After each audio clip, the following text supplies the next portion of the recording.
Screen पर आपको जो महिला नजर आ रही इनका नाम है आंचल। और आंचल ने अपने पति की बड़ी बेरहमी से हत्या कर दी। करंट लगाकर जहर खिलाकर अपने पति को मार दिया और बाद में ये दिखाने की कोशिश की कि ये एक सुसाइड केस है। लेकिन पुलिस ने जांच की तो पुलिस को पता चला कि इस महिला का अपने सगे भतीजे अंकित के साथ अफेयर है। जब पति ने एक बार इन दोनों को संबंध बना रहे थे तब पति ने रंगे हाथों पकड़ लिया था। अब जब पति ने पकड़ लिया था, ये बात पूरे घर में पता चल गई थी, तो उस महिला ने डिसाइड कर लिया कि पति को कैसे भी रास्ते से हटाना है।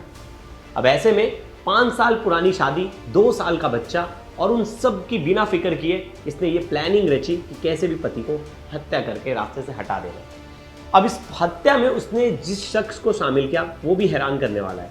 इसने अपनी बहन और उसके बॉयफ्रेंड को शामिल कर लिया। इसकी बहन को बोला कि बहन मुझे तुम्हारे जीजा को मारना है। इसने कहा कि दीदी जीजा को क्यों मारना चाहती हो? तो बोलती मुझे अपने बॉयफ्रेंड के साथ रहना है। तो बहन सोचो कहती है कि मुझे क्या मिलेगा, मैं भी तुम्हारा साथ दूंगी, तुम्हें तो प्रॉपर्टी मिल जाएगी, तुम्हें तो घर मिल जाएगा, मुझे क्या मिलेगा? तो आंचल कहती है कि तुम्हें जो जीजा का घर है वो रहने के लिए दे दूंगी, तुम अपने बॉयफ्रेंड के साथ वहीं रहना। सोचो, सगी बहन रेडी हो जाती, बोलती कि ठीक है बहन, हम मिलकर जीजा की हत्या करेंगे। और पूरी प्लानिंग के तहत जीजा की हत्या कर दी जाती है। मौत से पहले वो एक क्लू दे गया जिसकी वजह से ये चारों गिरफ्तार हुए और इस मर्डर केस का खुलासा हुआ। तो डिटेल में जानेंगे क्या है पूरी मर्डर मिस्ट्री, इस वीडियो में लास्ट तक बने रहिएगा। नमस्कार, मेरा नाम है प्रेश पांडे और आप देख रहे हो क्राइम तक। यूपी का मुरादाबाद में पवन अपने पूरे परिवार के साथ रह रहे थे। पवन का एक भाई भी है जो अपने ही परिवार के साथ थोड़े दूर पर रह रहा था।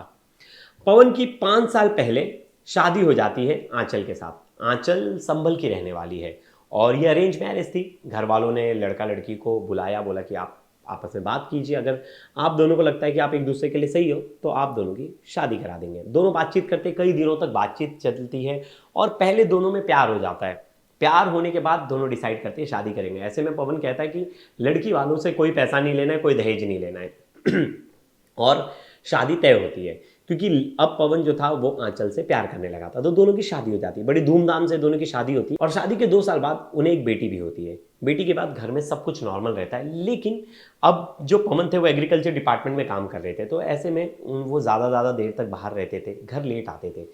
तो पवन के भाई, बड़े भाई जो है पड़ोस में रहते थे, उनका एक बेटा है जिनका नाम है अंकित। अंकित भी 18+ था और उसकी उम्र 20 बताई जा रही है।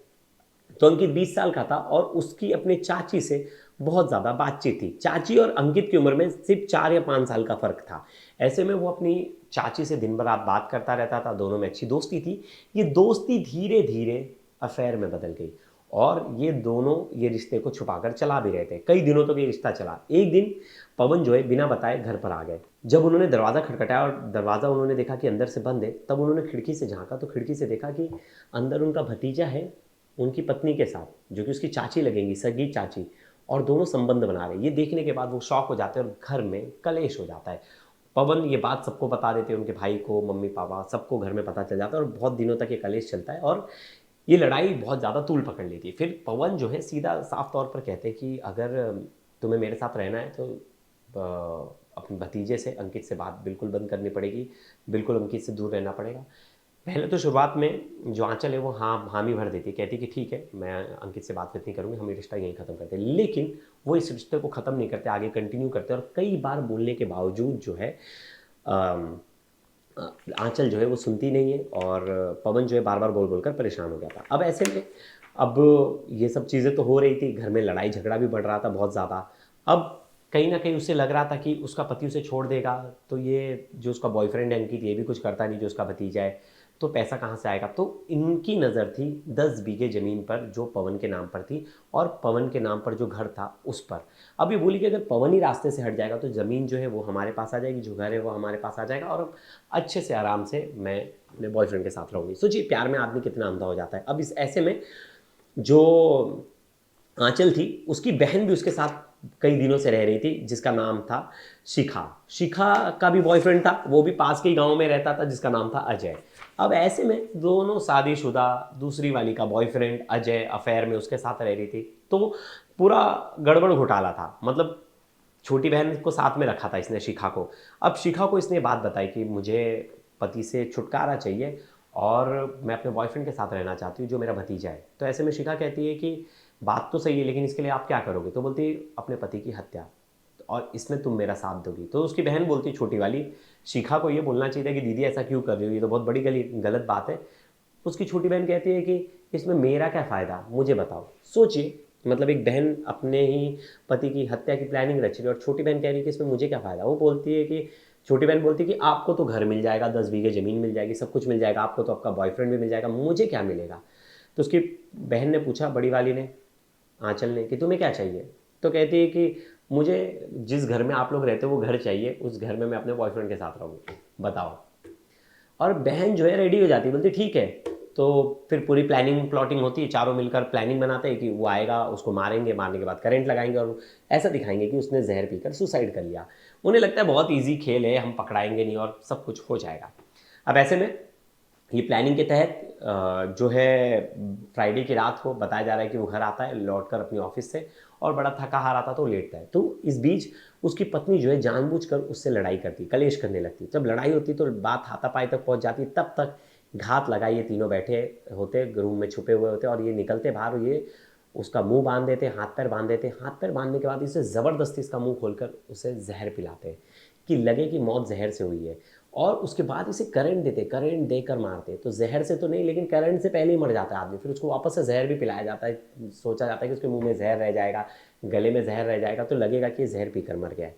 अब इसके बाद अगले दिन मतलब जब मौत हो जाती है तो शनिवार को जो आंचल है वो अपनी मतलब जो लड़का है पवन, मतलब उसका पति, उसकी दोनों बड़ी बहन को फ़ोन करके बोलती है कि भैया की हालत बहुत ख़राब है आपकी, जल्दी आइए, इन्हें हॉस्पिटल लेकर जाना है। वो दोनों भागे भागे आती हैं और देखती है तब तक तो बेहोश पड़ा है, उसकी सांसें भी नहीं चल रही थी, तो भी फिर भी हॉस्पिटल लेकर जाया जाता है। हॉस्पिटल जब लेकर जाते हैं तो पता चलता है कि वहाँ डॉक्टर उसे कहते हैं घर वालों से कि इनकी तो मौत हो गई है, और मौत काफ़ी टाइम पहले हुई है। अब वो जो महिला है आंचल पत्नी, वो झूठ बोलती है कि इन्होंने सुसाइड कर लिया, इन्हें इस बात का स्ट्रेस था हमारे रिलेशन को लेकर, तमाम तरह की चीज़ें बोलती है। लेकिन कुछ दिन पहले पवन ने अपनी बहन को कॉल पर कहा था कि मेरी कभी भी मौत हो जाएगी और ये लोग सुसाइड दिखाने की कोशिश करेंगे, मैं सुसाइड नहीं करने वाला, ये लोग मेरी हत्या कर सकते हैं। ये रिकॉर्डिंग भी बहन के पास था। बहन ने ये बात पुलिस को बताई। पुलिस ने बोला कि अभी शुरुआती जांच में हम ये जज नहीं कर सकते कि ये हत्या या सुसाइड, पहले पोस्टमार्टम हो जाने चाहिए। शाम तक सबने वेट किया, 24 घंटे में पोस्टमार्टम रिपोर्ट आई। पोस्टमार्टम रिपोर्ट में पता चला कि ये जो मौत है, मौत का कारण करंट से हुआ और शरीर पर 9 निशान थे, यानी करंट देकर मारा गया है। तो पूरा शक पहले ही पत्नी पर गया। पुलिस ने तुरंत पत्नी को गिरफ्तार किया और अपने तरीके से पुलिस ने पूछताछ की, तो पत्नी ने, आंचल ने, सब कुछ पुलिस के सामने बयान कर दिया। उसने सब कुछ बता दिया कि मेरे भतीजे के साथ जो है अफेयर चल रहा था, उसके साथ मैं रहना चाहती थी, तो मैंने अपनी बहन का साथ लेकर, अपनी छोटी बहन का साथ लेकर, मैं और उसके बॉयफ्रेंड का साथ लेकर हमने उसकी हत्या कर दी बड़ी प्लानिंग के साथ। और हमने सोचा था 10 बीघा ज़मीन हमारे पास आएगी, उसको बेचकर हम अपनी ज़िंदगी शुरुआत करेंगे, कुछ बिजनेस करेंगे, और मेरी बहन को मैं वो घर दे दूँगी रहने के लिए। लेकिन जितना इजी लगता है क्रिमिनल्स को कि क्राइम कर दो और बच जाओगे और कोई पकड़ नहीं पाएगा, उतनी इजी चीज़ें नहीं होती। और हर क्राइम का अंत यही है कि आगे जाकर तो आपको फंसना ही है। तो ऐसे में ये कहानी भी बड़ी हैरान करने वाली थी कि सोचिए 4 साल 5 साल बाद पहले प्यार करते हो, एक आदमी से शादी करते हो, फिर उसी आदमी को धोखा देकर उसके भतीजे से शादी। आजकल ये जो प्रचलन चल गया है ना, जो अफेयर रखने का, ये बहुत ही घातक है। आपने अक्सर देखा होगा ऑफिसेज में, हर जगह पर अफेयर के आपको बहुत केसेस दिख जाएंगे, लेकिन वो इसे बड़ा नॉर्मलाइज कर देते हैं। लेकिन धीरे धीरे जब अटैचमेंट बढ़ता है तो उन्हें जो उनका करंट पार्टनर है वो उन्हें दुश्मन नज़र आने लगता है, क्योंकि वो रोक टोक करता है, वो पकड़ लेता है कि आप ये क्या कर रहे हो। फिर ऐसे में उन्हें लगता है कि उनकी बदनामी होगी, इससे पहले इसी रास्ते से हटा दो। और ऐसे कई केसेस हैं, हमने देखे, ये पहला केस नहीं है। अफेयर के चक्कर में जो नवीन नवेली दुल्हन आई है, 2-4 साल हुए उनका अफेयर किसी और से हुआ, और उसके लिए उन्होंने अपने पति की हत्या कर दी है। और ऐसे ही केस मैंने कल आपको एक बताया था, 3 महीने हुए थे शादी को, 3 महीने शादी को हुए थे और वो आदमी ने अपनी पत्नी को मार दिया, क्योंकि वो अपनी एक गर्लफ्रेंड के साथ पहले लिव इन में रहता था। परिवार के प्रेशर की वजह से उसने गर्लफ्रेंड से शादी नहीं की, दूसरी अरेंज मैरिज कर ली और उसने उस पत्नी को मार दिया। सोचिए, स्थिति बड़ी बहुत ही डेंजरस है। यहाँ 5 साल बाद, 10 साल बाद अपने पतियों को मार दे रहे हैं, पति जो है अपनी पत्नियों को मार दे रहे हैं 10-10 साल बाद। अब सिचुएशन क्या है, अब सब कुछ भगवान भरोसे। अब ऐसे में देखना होगा इस केस में आगे क्या कुछ होता है, क्या सज़ा होती है, कोर्ट क्या इन्हें सज़ा सुनाती है। मिनिमम इन्हें उम्र कैद की तो सज़ा मिलेगी। तो दोस्तों, इस वीडियो पर आपकी क्या राय है ज़रूर बताइएगा। तब तक के लिए धन्यवाद।